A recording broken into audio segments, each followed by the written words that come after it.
Welcome into the DNVR Rockies podcast, brought to you by DraftKings Sportsbook. Now, new customers, when you sign up using promo code DNVR, you can make a $5 NBA moneyline bet, and when your team wins, you're going to get $200 in free bets with code DNVR only on DraftKings Sportsbook, an official sports betting partner of the NBA. I am Patrick Lyons. And I'm Susie Hunter, kind of cruising on my one victory this season, predicting the correct AL Rookie of the Year. You did. Award season starts off with a bang and in a good way because I love award season. we missed the mark entirely, but you nailed it. We'll talk about the Rookie of the Year award winners today. The Rockies have themselves a new Hall of Famer, a legit one this time. We'll talk about what's going on with Yasiel Puig, what previously had happened to Tony La Russa. Susie, you're going to be very interested on that. Okay. And there's some cool ballpark updates from around the globe, but we should start with Rookie of the Year award voting. Susie X Hunter won. She predicted it. Julio Rodríguez. Susie, go ahead and take that victory lap because you nailed it. J-Rod got it done. You know what? I called it. But I'm so happy he had such an exciting rookie year. And yeah, that was my only good prediction because the rest of my predictions were like comically awful. I don't think they were that bad. No. The two managers I picked for manager of the year were the first two to get fired. Okay, those, yes, that's the exact opposite. Right? That's the exact opposite of manager of the year. It's like, doesn't even have a job of the year by a manager. That could be an award. That's the Susie Hunter Award. Who are the first two managers to get fired? We will do when we do our predictions next year. We will fold those in. Who is the first who will be the first manager to get fired? I do like that. That's a good spin. Well, our predictions were pretty much like on par. I thought we were kind of neck and neck, but you did nail it. Julio Rodríguez, fantastic season with the Mariners. I think he could even be a top 5 MVP candidate this year. We'll sort of see. Hit 284, 28 homers, 75 RBI, 25 stolen bases, goes 25 in power and speed. Only the third rookie in Major League history to ever do that, and the first player to do it in his debut season. Started right there on opening day. That's impressive. That is impressive. Wow. Just so much history happening around us. Yeah, he was an all-star this year. He was kind of the highlight of the home run derby competition. It sort of peaked with his first round and then kind of tailed off a little bit after that, but he was all the excitement. Silver Slugger award winner there. He was at top of just about every category as far as the rookie leaders are concerned. And going back to what I was saying about MVP, he was so valuable to Seattle when he was healthy. They won games. Yes, exactly. Yeah, they were 75 and 56 when he was in the lineup, and 15 and 16. So they were under 500 when he wasn't in the game for those 31 contests. That's an MVP stat right there. It really is. It really is. Yeah, he also became the fastest player in Major League history. Did in only 125 games to reach 25 homers and 25 stolen bases. Did it three quicker than Mr. Mike Trout. Wow. We've got maybe. If you're beating Mike Trout at something, you're in good shape right there. Yeah. And we're not even talking about the Mike Trout now, who's 30 years old. He's been banged up a little bit, had a really good year this year. But we're talking about primetime Mike Trout, right at the start of his career. So when you're doing it in that way, you're right. That's incredibly impressive. I would agree with you on that. He receives 29 of 30 votes. Somehow, for some reason, there was a voter who had Adley Rutschman as first, had J-Rod as second. Find that interesting because there were actually two voters in the American League, as part of the BBWAA, who didn't even put Adley Rutschman on their ballot. Probably might have been a fourth place, but I find that to be a bit egregious. The thing we were all waiting for was, would it be unanimous or not? I'm really surprised that it was not unanimous. But so close to unanimous. So close. Yeah. Just the one guy had that. Not great. That's always the worst thing. That's the thing that I will most certainly fear when that time comes. When you're participating in the voting. That's it. I mean, I got to vote where my heart goes, but it's not the end of the world to miss on that. But it does become a story for a period of time. We'll actually have tomorrow's guest on Wednesday. We will have on a National League Rookie of the Year award voter from the BBWAA. So very excited. Who's from tomorrow's that. guest? You have to watch. It's one of 30 voters. One of 30. Go to the That's huge. website. That's You can huge. try to pinpoint that down. Yeah. Okay, Yeah. sounds Yeah. good. J-Rod was the only player to be named on every ballot, 8th center fielder in the American League history to win the award. Last one was his teammate with the Mariners, Kyle Lewis, in 2020. Mike Trout won it in 2012. Carlos Beltran, Fred Lynn, Tommy Agee, Bob Allison, and Albie Pearson. So some familiar names and some less familiar names. Mm-hmm. I will admit, Susie, because I don't know everything, and I don't claim to. I don't claim to. Are we sure about I that? had never heard of Albie Pearson. So I thought, you know what? Let's learn a little bit about Albie Pearson. Let's get into it. Wait, he was a short king. He was very much a short king. He was the OG short king. 140 pounds. Won the Rookie of the Year award in the American League in 1958 in the original iteration of the Washington Senators before they moved to Minnesota. What I found a couple crazy things about his life. Mm-hmm. He was traded 2 months into his second season. So he wins the Rookie of the Year award. And then at the end of May of the next year, just traded. That's strange. That sounds like something the Rockies would do. Oh, easy now. No, they would never. This is amazing. Yeah, he was a one-time All-Star. So, he had a decent career, but was only an All-Star once in 1963. That year, he actually started over Mickey Mantle, who apparently was slumping. So they went with Albie Pearson. Had I gone to that game, I probably would have been a little bit bummed. Look, let's face it. The All-Star game is, partially about, hey, what have you done for me lately? But when you're talking about all-time legends, put the all-time legends in the game, even if they don't deserve it. How do you feel about that? Because hindsight is 2020. If you're having a good season, you might be the next legend. So yeah, you got to put them in. Yeah, that's true. You don't know until it all plays out. Are you someone who really feels it should just be like, just show me the numbers and let's pick the guy that way? Or is it a balance of like, you know what, this guy's still playing well, but I mean, he's a 2-time MVP. Let's put him in. And you know what? Somebody that might be a little bit more deserving gets snubbed. Which side of the fence do you sit on for that? It's a little bit of a balance, but I kind of want to lean towards the numbers right now. Yeah, that's fair. Yeah. That's absolutely fair. Because you don't know who the next legend's going to be. I don't know. Baseball's crazy. Baseball's crazy like that. Baseball's crazy. We know that. We talk about it all the time. After his playing career in 1997. So he's still alive. Yeah. He's 88 years old in 63 days, 132nd oldest living ball player. And yes, I do have sources for that track, the top 500 oldest ball players that are still alive. Oh my gosh. First of all, we have to get him on the pod. Who's the shortest baseball player of all time? Because 5'5" seems small to me. So I believe his name, I'm not sure what his height is. I know his name is Eddie Goodell, who was a short person who played for the St. Louis Browns. It was somewhat of a publicity stunt by Bill Veeck, who has a book called Veeck as in wreck, even though it's pronounced like Veek.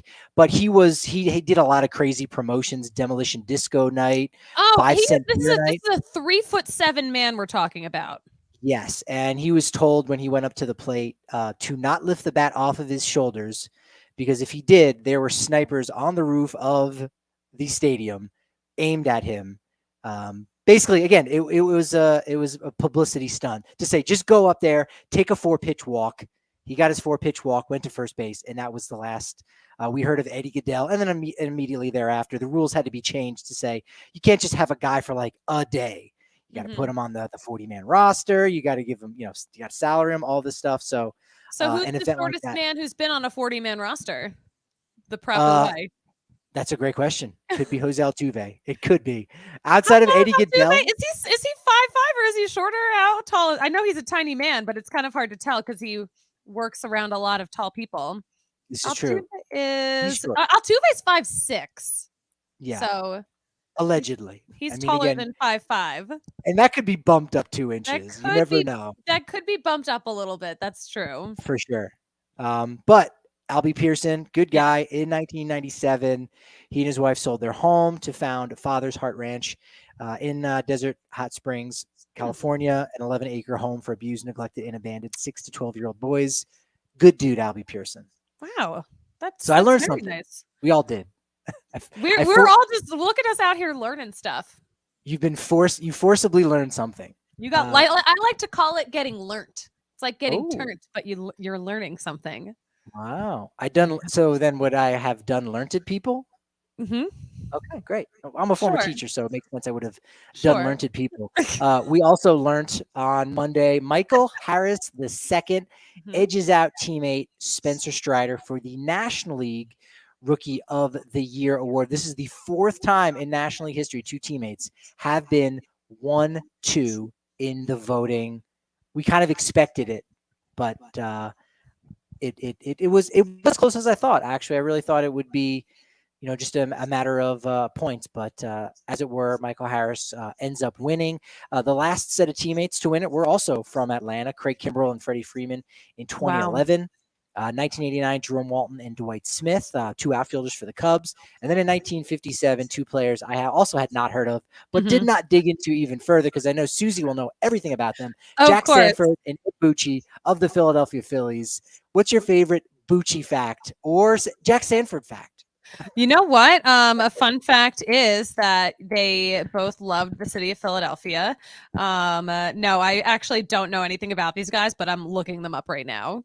Jack Sanford's name does look vaguely familiar, but I think his name just reminds me of someone else. But no, I don't know these folks. I think Ed Bucci might have been a first baseman, and Jack Sanford was a possibly a pitcher. But Harris, 297 this year. Yeah, Jack Sanford was a pitcher. Yes, correct. Nice. Harris II batted 297 with 19 homers, 64 RBI, 20 stolen bases. So he was just shy of 2020. In fact, he didn't make his debut until May 28th. So he could have been right alongside J-Rod there in the American League with going 25-25 in homers, in stolen bases. It's one of the disappointments in getting called up late in the year. It's actually the 9th time Atlanta has won the Rookie of the Year award. Ronald Acuna Jr. in 2018 was the most recent. I have learned some very unfortunate facts about Ed Bucci. So the headline I saw, Phillies Ed Bucci returns to baseball after arrest. Apparently in Spokane, he was arrested on charges of exposing himself to young girls. So he's not our dude. I don't claim him. Okay. You might want to look up Jack Sanford before you claim him, but Ed Bucci, you're on the outs, I'm not claiming either of them. Like, what a problem. That is so gross. Yeah, it obviously inappropriate. He was 2nd that year, so that's good that he doesn't have the little Rookie of the Year award plaque. Hopefully Jack Sanford, slightly nicer than that. This is very, very upsetting information. I did not expect to go down this rabbit hole this morning, but here we are. We have in the American League and National League, both center fielders won the award. Last time that has happened, 2012, with Bryce Harper and Mike Trout in the American League. Another mention for him. As we said tomorrow. Great dudes. Yeah. I imagine if they were both on the Phillies together in that outfield. Very true. Yeah. Mike Trout's a Philly boy. What if? Yeah, very true. Now, all right, continue your thought. Well, the Rockies have only had one Rookie of the Year award winner. Unfortunately, they've had a lot of votes, but 2002, Jason Jennings won the award. The year prior, in 2001, he made his debut. He threw I believe it was a 3-hit shutout in New York at Shea Stadium against the Mets, and he also homered in that game. One of the greatest debuts in Rockies history. One of the greatest debuts, just period, I think, in baseball history. That's just not something we'll see anymore. Exactly. Very true. He was basically like an Ohtani for the day. He was. Jason Jennings. That's it. He was the dude there. Second place finishes for Todd Helton in 98, Troy Tulowitzki in 2007. People still reeling over that Ryan Braun decision in 2007 because Tula was very much worthy of it. And again, he at least led his team into the postseason, whereas Ryan Braun didn't. A couple guys with 4th place finishes, Aaron Miles, Garrett Atkins, William Rosario, who had 28 homers in 2012. to lead all rookies. Trevor Story with his 27 home runs in 2016, second among rookies. Probably could have had most had his season not been ended early. And then others receiving a vote. There's 20 total who've received a vote. Yeah, we're just gonna name some names, and that'll bring back some memories, I think, for some people. Armando Reynoso in 93, Nafi Perez in 1997, Juan Pierre in 2000, Denny Stark in 2003, Matt Holliday in 2004. In 2005, joining Garrett Atkins was Jeff Francis and Clint Barmison getting votes. 2009, Dexter Fowler, Jordan Pacheco in 2012, Nolan Arenado 2013, John Gray 2016, and the last time any Rockies have ever received a vote in the Rookie of the Year award voting, Herman Marquez and Kyle Freeland, both in 2017. 2017. That was a fun year. It was a good one. Yeah, I think this would have to be the longest drought that they've had between. Yeah, I guess so. Yeah, definitely is. We're in dark times right now. Well, we got Bouchard and Ezekiel Tovar to snap that. Again, just need to get a third place vote to break this this bit of a drought. And again, not winning the Rookie of the Year award doesn't mean you're not a good player, or not to get a vote doesn't necessarily mean all that much. But it could, in a way, signify a little bit about your farm system and how you've been able to develop young players over the course of the last 5 years. And, there's a reason why the team has been struggling essentially since then, and not finding those replacements. Yeah. To get a vote in the NL Rookie of the Year award consideration. So all of these things kind of are somewhat related to one another. Wouldn't you agree? Absolutely. Yeah. What does relate to one another is the DNVR bar. There we go. An amazing time and a life-changing time, because we've got a big event on Thursday. I think the event's sold out, but you can get tickets if they're still available over at dnvrlocker.com if you're a member. If you're not, it's only 50 cents for your first month. If you want an annual membership, you do get a free shirt from dnvrlocker.com. But on Thursday, it's the Hockey Legends Night with LaCroix Hockey from 4 to 8 during the Avs and Canes game. If you don't have a ticket for that, we're not going to be open at that time inside the bar, because Milan Hajduk and Adam Foote, Avs legends, are going to be there signing autographs, taking photographs, doing some amazing things. The tailgate's on Sunday for the Raiders, and we're opening 9:00 every day starting on Sunday, because the Global Chalice, it's soccer season, so it's time for that. Yes, the Global Chalice. You know what we're talking about. Oh yeah, wink, wink. The big soccer thing. If you know, you know. That's it. The goalkeeper thing. That's it. The penalty kick party, if you will. A penalty kick party. Wow, so creative, Patrick. You got Global Chalice. So I mean that takes the cake. That's going to be on the top of all of our advertising. So I got to make up for some other catchphrases, if you will. But yeah, again, DNVR.com. 50 cents for that membership. You get extra raffle tickets at all of our watch parties, to win all kinds of free gear, access to our members only Discord. It's absolutely fantastic. Very similar to the fantasticness going down at Game Time Tickets. Their app is amazing. 50 million folks are using it. You can actually help us out by hitting the link in our description, either the podcast or live over on the DNVR Sports channel on YouTube.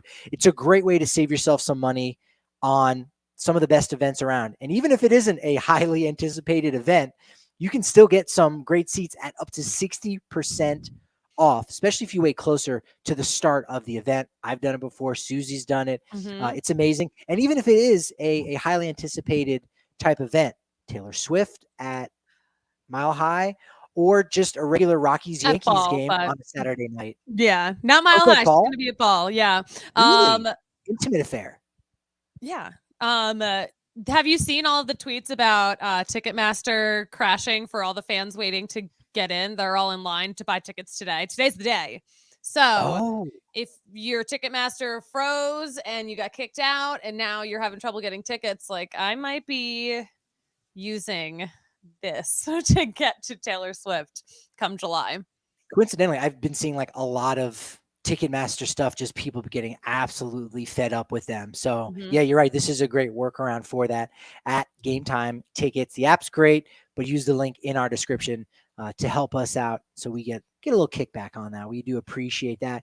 But if we're not talking about kickbacks, we're talking about kicking it out for a big 3-pointer. That could be the difference in a game on the NBA. It's back, and so is DraftKings Sportsbook, an official sports betting partner of the NBA.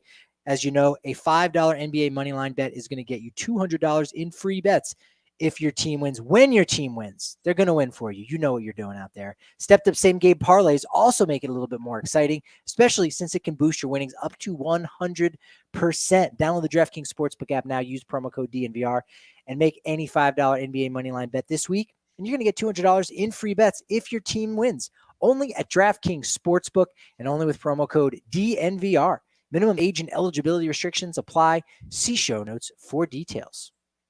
Sounds good, Patrick. Yeah, it's a great deal. You definitely got to tap into that because the NBA is heating up. Yes. Also heating up, Vinny Castilla, new member, new Hall of Famer. We have a new Hall of Famer. Yeah, Parentheses, Mexico. That's it. Hey, that counts for us. I think counts. So Vinicio Castillo, as he is listed there in the Mexican Baseball Hall of Fame. Mm-hmm. By the way, that is hands down the nicest museum ever. It's absolutely beautiful. I talked about it last off season, and I was blown away when I saw images of that. But have you been? Never been. No. Okay.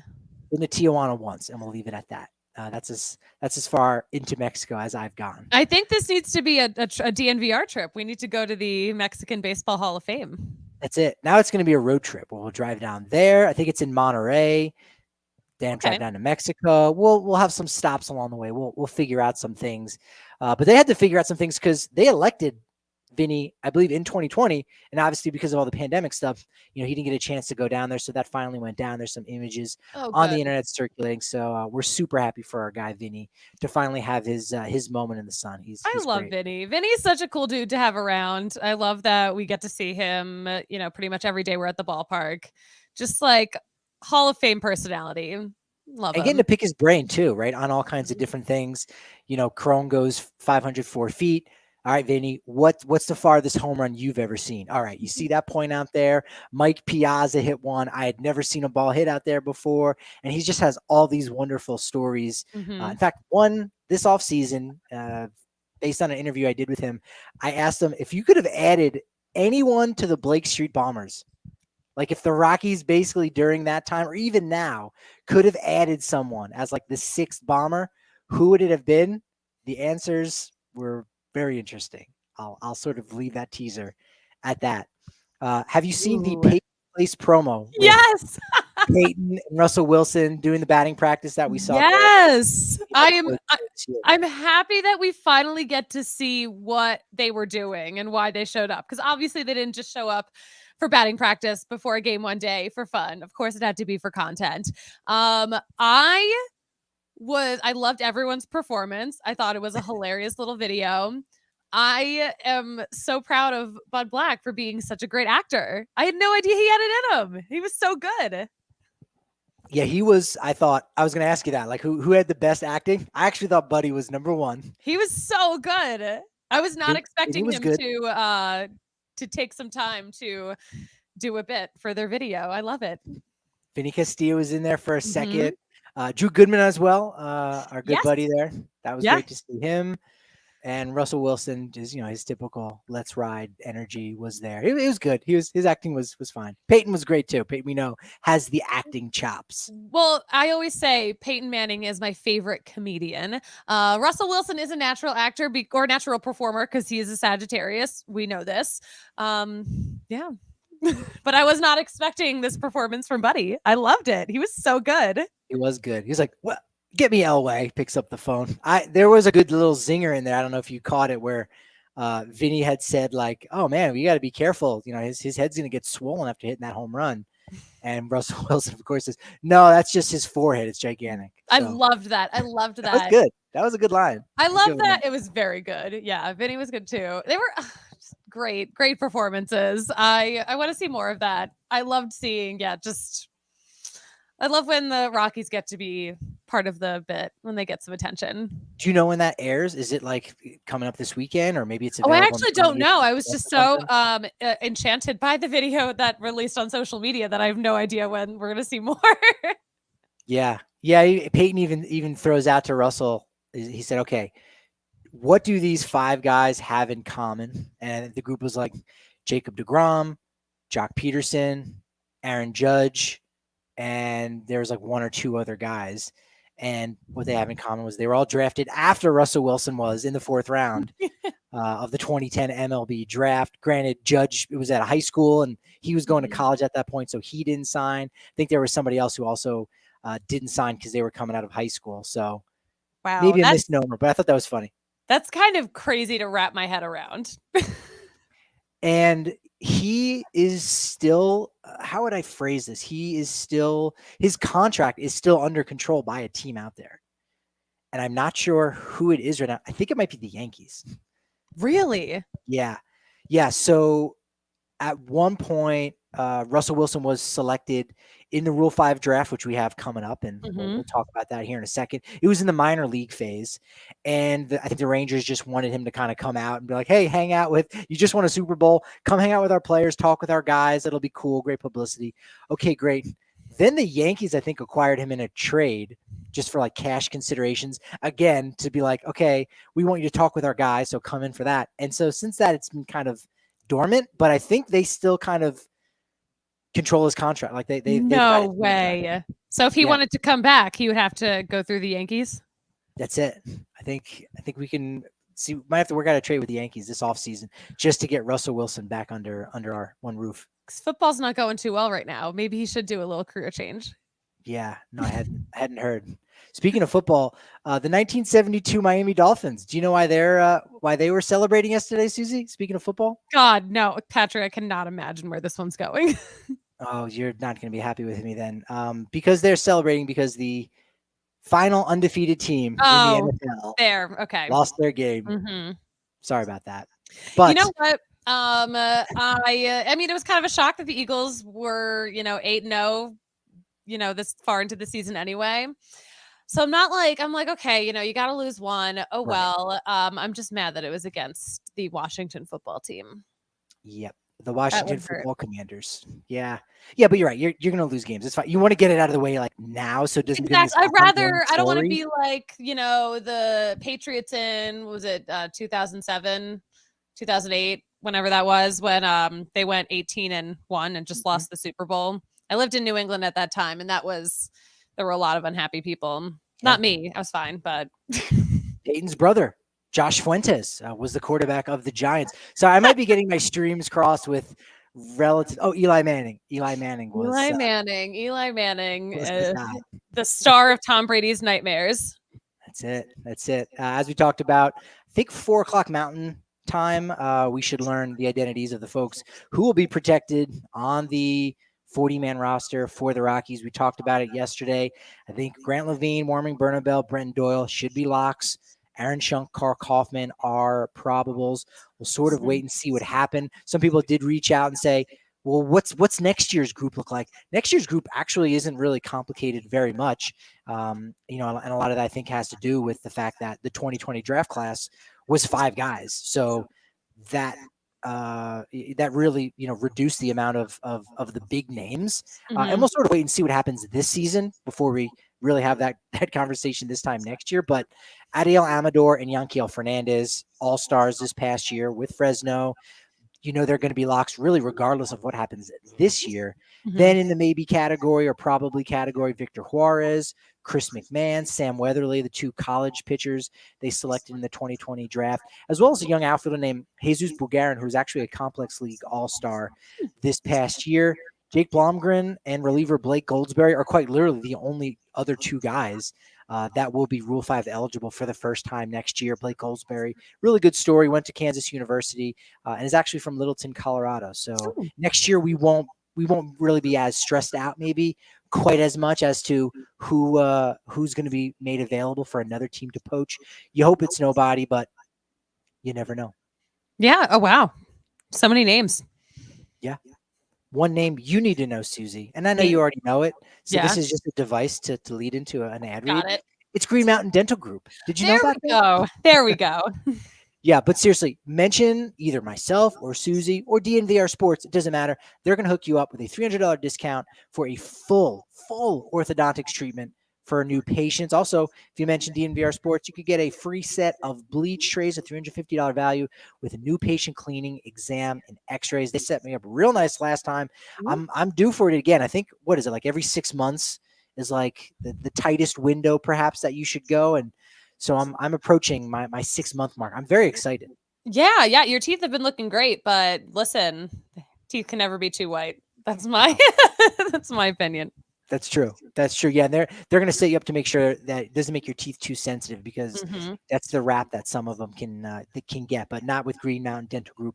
Located only 15 minutes outside of downtown Denver. And this next partner is one that has a product I use literally every day. It's Athletic Greens. It makes a You and I difference. both. That's it. Both of us. That's right. Look, positive gut health is a real thing. You might drink kombucha. You might have some ginger or ginger chews, whatever it is. I use those as well. It's all part of the balance that starts with Athletic Greens and my 75 high quality vitamins with one scoop. That's it. One scoop. I'm getting that. I'm getting whole food source superfoods, probiotics, minerals, adaptogens.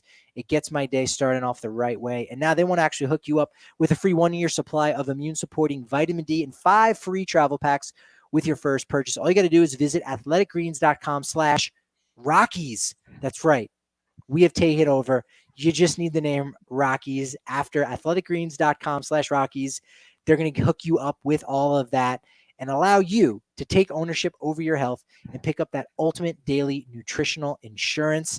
It's Avalanche Ale time. You know it, right? It's that classic American amber. Love Avalanche Ale season. So good. It's so good. Well, I think, Susie, because you like a little bit of everything, Hmm. right? They've got it blends that pale. It's got a Hmm. little bit of the chocolate, the caramel malts. It's well rounded. It's very flavorful. It also has these whispers of toffee sweetness. Whispers. It's fantastic. That's it. That's it. You can have a conversation with your Avalanche Ale.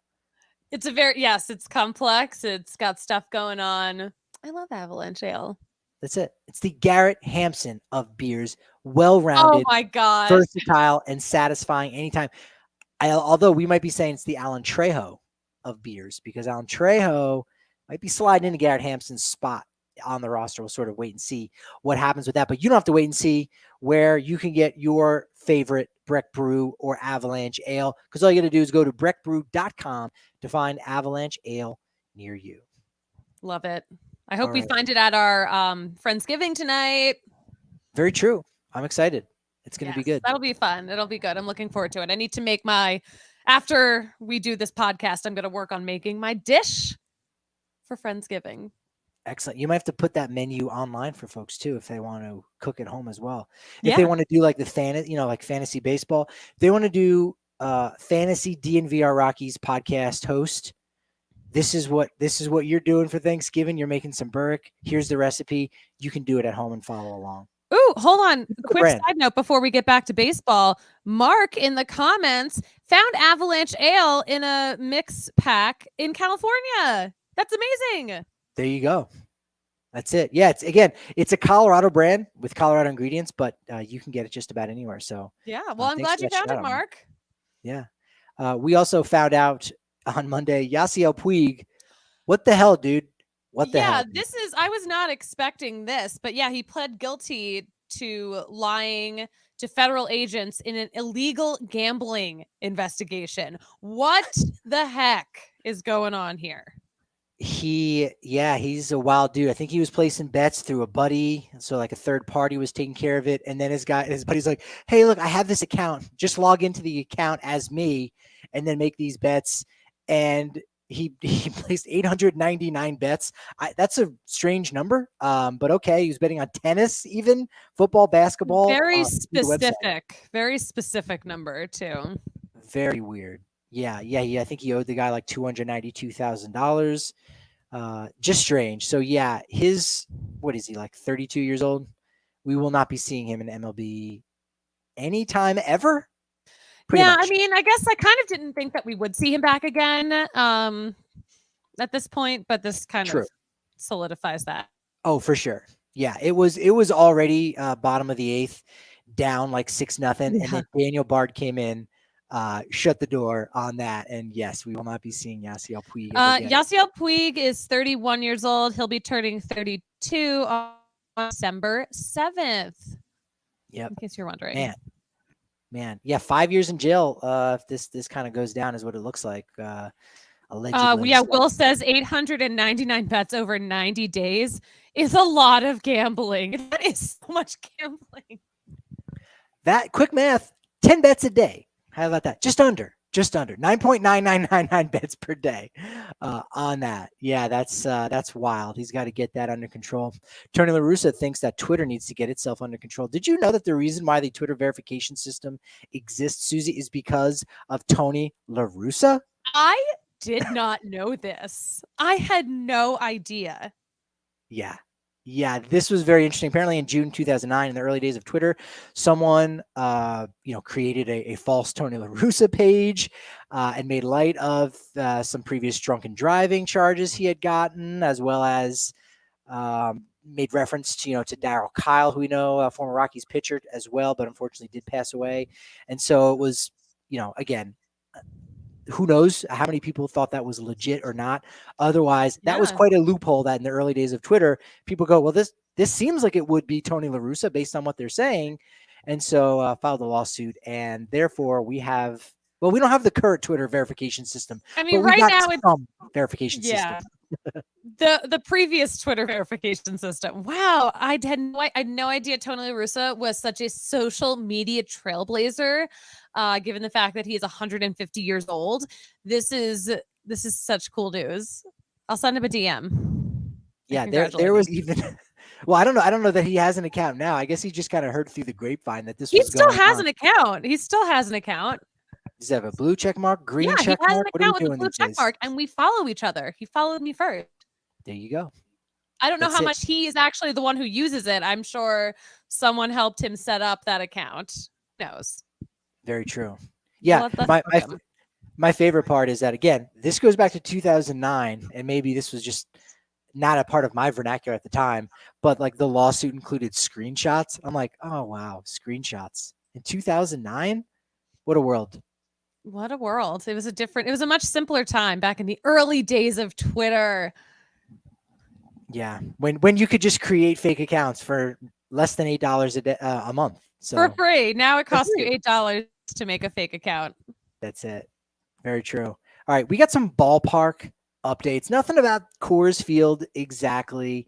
Is there anything in your travels that, and then we'll talk about these specific ballparks here in a second, but Coors Field, is there anything that you've taken from other locations that you've gone to that you're like, oh, Coors Field, can maybe upgrade this or just improve that? And again, we already love Coors Field, and I know how much you adore it. But if you were like, but still, this could be maybe like a slight improvement. Have you ever thought that at any point this year in covering the team? You know what? I really haven't, because Coors Field really is like pretty much the standard when it comes to like having everything that you would want a ballpark to have. So, I mean, yeah, I love Coors Field so much. And I really can't think of any features right now that I've seen at other ballparks that I would be like, actually, you know what? I mean, this is one random one. Target Field has these like huge like plaque type things that list all of the different types of foods, like vegetarian, ice cream, sausages, because like it's Minnesota. But that is one feature that I wish was at every ballpark, a big map of where all the different types of food are for different, like either like cravings or dietary needs. Yeah. Other than that, very niche. I know.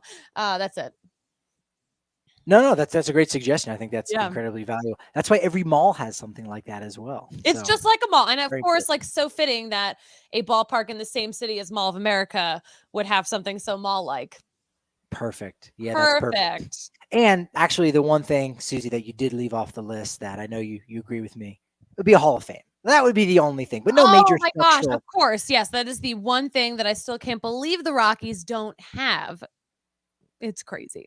Yeah. Not a major structural thing to deal with, but just something you would have hoped to see somewhere. Maybe maybe a little Hall of Fame next to the, cherry kebab stand, berry kebab. Maybe that's all. That's all we're asking for. A little Hall of Fame kiosk, a rollaway Hall of Fame kiosk, if you really need to. That's fine. But That's hilarious. Rogers Center up in Toronto, $300 million project, and it almost looks like they want to get their own rooftop. They've removed seats up in the 500 section, Oh, and wow. there it is. It's empty. It's barren. And it looks like they want to make that somewhat of a party patio. Those are not very desirable seats. So you might as well try Party to make them. patio. Yeah, no, those are, this is giving me major party deck vibes for sure. It looks fantastic. You know I what? think I'm not against it. I'm not against it. I like this ballpark in general. And I know like maybe not everyone does, but this would be a good fit for that for sure. And that's interesting that you say that you liked it, because I feel like from everything I've seen, I probably wouldn't like it necessarily.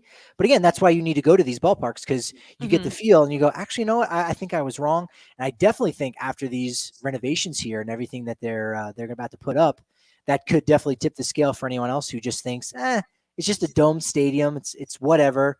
There could be a little bit more going on in there. So that will be exciting to see what happens when that gets going. Next year, Colorado, right? Not next year, but the next season after this current one, 2024, we'll all potentially get a chance to go up there and check out the Rogers Center. Did you go to games with it open and closed? Actually, so when I went, it was right at the end of the season. Canada had just increased the capacity at the Rogers Center, and I think the roof was open every night I was there. I think I was there for 2 or 3 games and the roof was open because it wasn't like super cold out, which is kind of weird because it was very much like end of September, very beginning of October. So I actually got I got the roof open. You get to see some of the Canadian sky. That's a good thing. Yeah. I had so much fun. I was Canadian for like a whole week. It was the time of my life. Love that. Yeah, the image that we were showed the roof open, and like that, I think gives it an extra element of like, oh, look at this beautiful ballpark. If it was closed, it might lack that pop, you know? You know what? I feel like if you were at that party patio, if you're on that party deck and the roof was closed, I wonder if it would feel claustrophobic because you're so much closer to the top. Very true. And also above the patio, if you look, there are like windows and you're like, are those shutters? Yeah, that's a hotel. That's the hotel. Yeah. That's crazy. You're right. I could see that when it's closed. Again, it's just there's that extra dimension that the blue sky adds. And so it could be claustrophobic up there in the patio. I think that's what we're calling it. Okay. Party patio. Okay. The patio. City Field, right field, has a fence being moved in. There's only a couple of renderings. Super producer Kale missed out on our rendering conversation on Monday. I'm sure he missed it dearly. But they're going to have like a speakeasy club in right field, which there's only a couple images out. Here's one of them. You go, okay, cool vibe. Okay, you know what I learned in LA? LA has a speakeasy. The Dodgers have one, and I had no idea. And you like really need to be on a list to get in because I tried to go in and they were like, no. Yeah, I think that could be the case. That could be the case for this too, because I think it is again one of their diamond clubs. We need like special access and stuff, and there'll be seats behind the fence that are really close up there. So that's kind of cool. I mean, I guess if you were a fan of the Mets or a team like that has a ballpark like that, it could be frustrating if there's always this construction and it maybe seems like the team is nickel and diming you and changing the configurations of the outfield. But I kind of like that idea that almost every couple of years you don't know what you're going to see. The bullpen's in a different location. It refreshes it, right? It continues to keep it fresh. Not that you need it to be fresh all the time. I love going and seeing Coors Field looking identical every day. It's beautiful. It's baseball. But I think that could be a fun aspect for some fans to see, like, oh man, okay, this used to look like that over there, and we used to be able to stand there, but now they put this fence up and they move this. That's kind of neat. And I'm sure it's a really cool view for the people in that speakeasy. Yeah, that's fun. It's got to be. I'm sure it's a great experience. Yeah, the renderings. Oh, what you got? I said I'm sure it's an expensive experience. Ooh, yes, New York City, gotta be. Gotta be. We kept talking about the Oakland Athletics and all Mhm. of those renderings, so I thought now would be a good time to actually take a look at some of them because Yeah. they really are magnificent looking, and That's it really nice looking. And it looks also like look at that grass on the top of the ballpark. yeah, really To really just neutralize that carbon yes. footprint. Yes, and I think that's like a major, point in that. And if you were to like pull out, you would see the rest of Oakland, and it is kind of in an industrial area, so it wouldn't look as nice, but as a stadium as itself would be great. I mean, here sitting behind home plate, and you've got like trees up on the roof, in like right center and left center field. Again, the view of those kind of cranes that are out there in center field in the port that are lifting up all the trailers and whatnot, Mhm. not great, but still overall, they look pretty good. This location in center field would be nice. That looks really cool. I mean, I like the Yeah. idea of incorporating all this greenery, especially because, we kind of, baseball's an outdoor sport, and sometimes it doesn't always feel like you're in nature, but this feels like you're in nature. I kind of dig this. If this comes to fruition, this would be kind of a modern marvel.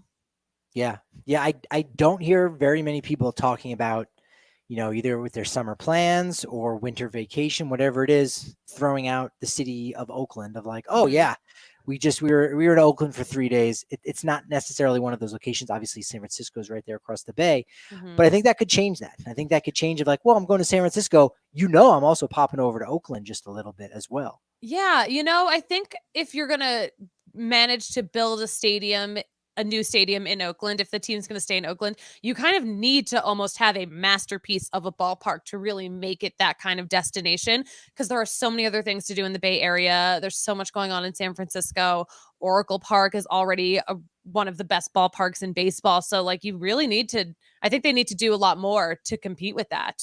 But I think doing that would make it work. I think fans would come back.